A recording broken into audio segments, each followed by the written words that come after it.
Welcome to சுகம்தரா TNPSC. Hello friends, இன்றைக்கி நம்ம பார்க்க போகிற டாபிக் என்னென்னு பார்த்தீங்கன்னா, டிஎன்பிசி குரூப் 4ல் இம்பார்ட்டன்ட் கரண்ட் அஃபேர்ஸ் தான் பார்த்துட்ருக்கோம். ஆல்ரெடி 2024 2023 டிசம்பர் இப்போ வரைக்கும் உள்ள இம்பார்ட்டன்ட் 100 கரண்ட் அஃபேர்ஸ் வந்து பார்த்தாச்சு. பார்க்காதவங்க டிஸ்கிரிப்ஷனில் லிங்க் இருக்குது, போய் பார்த்துருங்க. இந்த வீடியோவில் வந்து 2023 உள்ள இம்பார்ட்டன்ட் 25 கரண்ட் அஃபேர்ஸ் தான் பார்க்க போகிறோம். 25 கொஸ்டின்ஸ் பார்க்க போகிறோம். வாங்க இப்போ நம்ம வீடியோக்குள்ளே போகலாம். அதுக்கு முன்னாடி நம்ம சேனலை சப்ஸ்கிரைப் பண்ணாதவங்க சப்ஸ்கிரைப் பண்ணுங்க. முதல் கேள்வி, சந்திரயான் 3 எப்போது விண்ணில் ஏவப்பட்டது?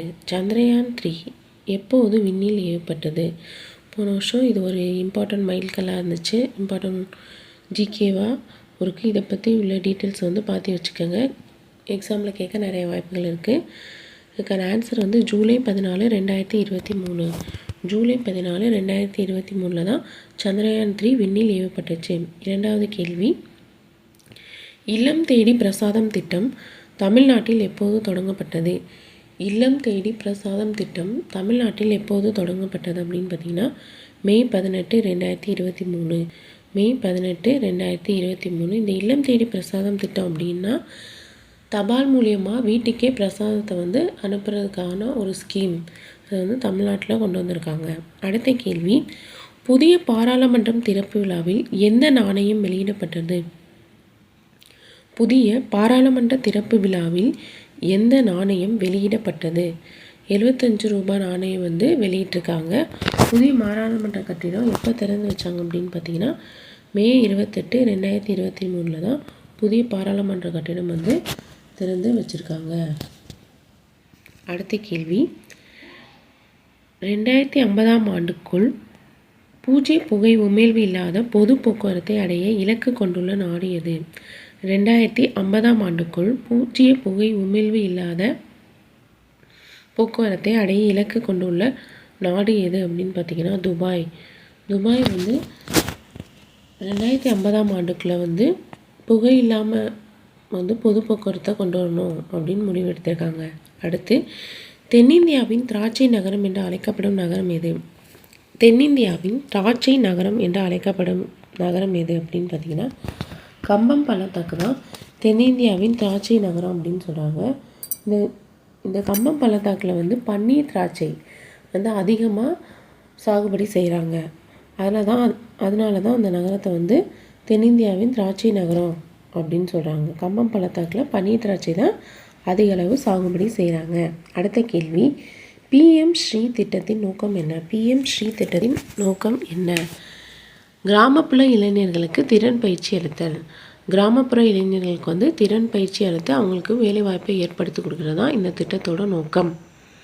அடுத்த கேள்வி, பாஸ்போர்ட் குறியீடு 2023 இந்தியா எத்தனையாவது இடத்தை பெற்றுள்ளது? அதாவது பாஸ்போர்ட் குறியீடு 2023 இந்தியா எத்தனையாவது இடத்தை பெற்றுள்ளதுன்னா 144வது இடத்தை வந்து பெற்றிருக்கு. அடுத்த கேள்வி, மகளிர் உரிமை தொகை திட்டம், அதாவது கலைஞர் மகளிர் உரிமை தொகை திட்டம் தமிழ்நாட்டில் எப்போது தொடங்கப்பட்டது? கலைஞர் மகளிர் உரிமை திட்டம் தமிழ்நாட்டில் எப்போது தொடங்கப்பட்டதுன்னா செப்டம்பர் 15, 2023 அண்ணா அவர்களோட பிறந்த நாள் அன்னைக்கு இந்த திட்டத்தை வந்து கொண்டு வந்திருக்காங்க. செப்டம்பர் 15, 2023. அடுத்த கேள்வி, ஒரே நாடு ஒரே தேர்தல் குறித்து ஆராய யாருடைய தலைமையில் குழு அமைக்கப்பட்டுள்ளது? ஒரே நாடு ஒரே தேர்தல் குறித்து ஆராய யாருடைய தலைமையில் குழு அமைக்கப்பட்டுள்ளது? ராம்நாத் கோவிந்த் அவர் தலைமையில் தான் வந்து குழு அமைக்கப்பட்டது. இவர் வந்து முன்னாள் குடியரசுத் தலைவர். அடுத்த கேள்வி, ராஜ்காட்டில் எத்தனை அடி உயரம் கொண்ட மகாத்மா காந்தி சிலையை ஜனாதிபதி திரௌபதி முர்மு திறந்து வைத்தார்? ராஜ்காட்டில் எத்தனை அடி உயரம் கொண்ட மகாத்மா காந்தி சிலையை ஜனாதிபதி திரௌபதி முர்மு திறந்து வைத்தார்? 12 அடி உயரம் கொண்ட மகாத்மா காந்தி சிலை எங்கே திறந்திருக்காங்கன்னா ராஜ்காட்டில் வந்து திறந்து வச்சுருக்காங்க. யார் திறந்து வச்சானா திரௌபதி முர்மு. இது வந்து செப்டம்பர் 2023 வந்து திறந்திருப்பாங்க. டேட் வந்து பார்த்து வச்சுக்கோங்க. அடுத்த கேள்வி, கலைஞர் மு கருணாநிதி செம்மொழி தமிழ் விருது 2023 யாருக்கு வழங்கப்பட்டுள்ளது? கலைஞர் மு கருணாநிதி செம்மொழி தமிழ் விருது 2023 யாருக்கு வழங்கப்பட்டது? ராமசாமி. ராமசாமி அப்படிங்கிறவங்களுக்கு கலைஞர் மு கருணாநிதி செம்மொழி தமிழ் விருது வந்து வழங்கியிருக்காங்க. அடுத்த கேள்வி, ஆதித்யா L1 விண்கலத்தின் திட்ட இயக்குனர் யார்? ஆதித்யா L1 விண்கலத்தின் திட்ட இயக்குனர் வந்து நிகர் ஷாஷி. இவங்க வந்து தென்காசி மாவட்டத்தை சேர்ந்தவங்க. அடுத்த கேள்வி, எந்த மாநிலத்தின் காலா ஜூரோ அரிசிக்கு புவிசார் குறியீடு வழங்கப்பட்டுள்ளது? எந்த மாநிலத்தின் காலா ஜூரோ அரிசிக்கு புவிசார் குறியீடு வழங்கப்பட்டுள்ளது? ஒடிசா மாநிலம். ஒடிசா மாநிலத்தில் உள்ள காலா ஜூரோ அரிசிக்கு வந்து புவிசார் குறியீடு வழங்கப்பட்டுள்ளது. அடுத்த கேள்வி, எங்கு அமைந்துள்ள உதம்பூர் ரயில் நிலையத்துக்கு கேப்டன் துஷார் மகாஜனின் பெயர் சூட்டப்பட்டுள்ளது? எங்கு அமைந்துள்ள உதம்பூர் ரயில் நிலையத்துக்கு கேப்டன் துஷார் மகாஜனின் பெயர் சூட்டப்பட்டுள்ளது? ஜம்மு காஷ்மீரில் உள்ள ரயில் நிலையத்துக்கு. அடுத்த கேள்வி, விஸ்வகர்மா திட்டத்தை பிரதமர் மோடி எங்கு திறந்து வைத்தார்? விஸ்வகர்மா திட்டத்தை பிரதமர் மோடி எங்கு தொடங்கி வைத்தார்? புதுடெல்லி. புதுடெல்லியில் விஸ்வகர்மா திட்டத்தை வந்து பிரதமர் மோடி வந்து திறந்து வைத்திருக்கிறார். அடுத்த கேள்வி, 2023 ஆகஸ்டில் எந்த மாநிலத்தின் மட்டி வாழைப்பழத்திற்கு புவிசார் குறியீடு வழங்கப்பட்டுள்ளது? எந்த மாநிலத்தின் மட்டி வாழைப்பழத்திற்கு புவிசார் குறியீடு வழங்கப்பட்டுள்ளது? தமிழ்நாட்டில். அடுத்த கேள்வி, ஆளுநர் மாளிகையில் உள்ள தர்பார் அரங்கம் எவ்வாறு பெயர் மாற்றம் செய்யப்பட்டுள்ளது? ஆளுநர் மாளிகையில் உள்ள தர்பார் அரங்கம் எவ்வாறு பெயர் மாற்றம் செய்யப்பட்டுள்ளது அப்படின்னா பாரதியார் மண்டபம் அப்படின்னு பெயர் மாற்றம் செஞ்சுருக்காங்க. தர்பார் அரங்கத்தை வந்து பாரதியார் மண்டபம் அப்படின்னு வந்து பெயர் மாற்றம் செஞ்சுருக்காங்க. அடுத்த கேள்வி, நான் முதல்வன் திட்டம் எப்போது தொடங்கப்பட்டது? நான் முதல்வன் திட்டம் எப்போது தொடங்கப்பட்டதுன்னா மார்ச் 1, 2022 அன்னைக்கு தான் தொடங்கியிருக்காங்க. நான் முதல்வன் திட்டம் மார்ச் 1, 2022 அன்னைக்கு தொடங்கியிருக்காங்க. அடுத்த கேள்வி, நாட்டின் முதன்முறையாக பெண் கைதிகள் இயங்கும் பெட்ரோல் நிலையம் எங்கு தொடங்கப்பட்டுள்ளது? நாட்டின் முதன்முறையாக பெண் கைதிகள் இயங்கும் பெட்ரோல் நிலையம் எங்கு தொடங்கப்பட்டுள்ளது? சென்னை. சென்னையில் புழல் சிறையில். சென்னை புழல் சிறையில் வந்து தொடங்கியிருக்காங்க. டோட்டலாக வந்து 2018 கைதிகள் இதை தொடங்கியிருக்காங்க. இதை தொடங்கி வைத்த வந்து அமைச்சர் எஸ் ரகுபதி. ரகுபதி தான் வந்து இந்தியன் ஆயில் கார்ப்பரேஷனோட சேர்ந்து இந்த திட்டத்தை வந்து தொடங்கி வச்சுருக்காங்க.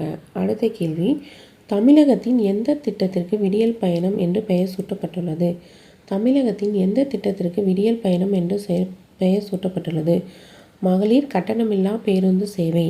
மகளிர் கட்டணமில்லா பேருந்து சேவைக்கு தான் விடியல் பயணம் அப்படின்னு வந்து பெயர் சூட்டப்பட்டுள்ளது. அடுத்த கேள்வி, இந்த திட்டத்தில் வந்து இப்போ ஒரு நாளைக்கு வந்து 50 லட்சம் பெண்கள் வந்து பயனடைகிறதா சொல்கிறாங்க. இந்த திட்டத்தில் வந்து 50 லட்சம் பெண்கள் வந்து பயனடைஞ்சிருக்காங்க. அடுத்த கேள்வி, இந்திய தேர்தல் ஆணையத்தின் தேசிய அடையாள சின்னமாக நியமிக்கப்பட்டவர் யார்? இந்திய தேர்தல் ஆணையத்தின் தேசிய அடையாள சின்னமாக நியமிக்கப்பட்டவர் வந்து சச்சின் டெண்டுல்கர். அதாவது நேர்மையான முறையில் வந்து தேர்தலை நடத்தணும் அப்படிங்கிறதுக்காக தேர்தல் ஆணையம் வந்து ஒரு தேசிய அடையாள சின்னத்தை வெளியிட்டிருக்காங்க. அவர் தான் வந்து சச்சின் டெண்டுல்கர்.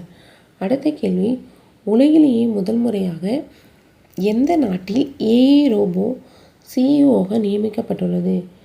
எந்த நாட்டில் ஏஐ ரோபோ சிஇஓவாக நியமிக்கப்பட்டுள்ளதுனா போலந்து. போலந்து நாட்டில் தான் வந்து ஒரு ஏஐனா ஆர்டிஃபிஷியல் இன்டெலிஜென்ஸ் ரோபோ வந்து ஒரு நிறுவனத்தோட சிஇஓவாக நியமிக்கப்பட்டிருக்கு. அந்த ரோபோ பேர் வந்து மிகா. ஒரு பெண் ரோபோ தான். அதோட பேர் வந்து மிகா. அடுத்த கேள்வி, 2024 ஆண்டிற்கான சாகித்ய அகாடமி விருது பெற்றவர் யார்? 2024 ஆண்டிற்கான சாகித்ய அகாடமி விருது வந்து தேவி பாரதி அப்படிங்கிறதான் பெற்றிருக்காங்க. சாகித்ய அகாடமி விருது எப்போலேருந்து அறிவிச்சாங்கன்னு பார்த்தீங்கன்னா 1954 வருஷத்துலேருந்து தான் சாகித்ய அகாடமி விருது வந்து கொடுத்துக்கிட்டு இருக்காங்க. 2024க்கு வந்து தேவி பாரதி அப்படிங்களுக்கு கொடுத்துருக்காங்க. அடுத்த கேள்வி, 2023 செப்டம்பர் G20 உச்சி மாநாடு எங்கே நடைபெற்றது? அதாவது 2023 செப்டம்பரில் வந்து G20 உச்சி மாநாடு எங்கே நடைபெற்றுச்சு அப்படின்னு பார்த்தீங்கன்னா இந்தியாவில் டெல்லியில் நடைபெற்றுச்சு. இந்தியாவின் டெல்லியில் வந்து நடைபெற்றுச்சு. அடுத்த கேள்வி, நிலவின் தென்துருவத்தில் காலடி பதித்த முதல் நாடு எது? நிலவின் தென்துருவத்தில் காலடி பதித்த முதல் நாடு வந்து இந்தியா. சந்திரயான் 3 விண்கலத்தை வந்து ஜூலை 14 விண்ணில் வந்து செலுத்தியிருக்காங்க 2023. இது வந்து ஆகஸ்ட் 23, 2023 அன்னைக்கு நிலவில் வந்து தன் காலடியை பதிச்சு நிலவில் தென்துரத்தில் வந்து இறங்கியிருக்கு. அதை தான் இந்த மாதிரி கொஸ்டினாக கேட்டிருக்காங்க. இஸ்ரோ விஞ்ஞானிகள் வந்து இதுக்கு வந்து முயற்சி பண்ணி பெரும் சாதனை படைச்சிருக்காங்க. நிலவின் தென்துருவத்தில் காலடி பதித்த முதல் நாடு வந்து இந்தியா தான். சந்திரயான் 3 விண்கலத்தை வெற்றிகரமாக விண்ணில் செலுத்தியிருக்கு. ஓகே ஃப்ரெண்ட்ஸ், இந்த வீடியோவில் 25 இம்பார்ட்டண்ட் கரண்ட் அஃபேர்ஸ் பார்த்தாச்சு. அடுத்த வீடியோவில் அடுத்த இம்பார்ட்டண்ட் கொஸ்டின்ஸ் வந்து பார்ப்போம். தேங்க்யூ.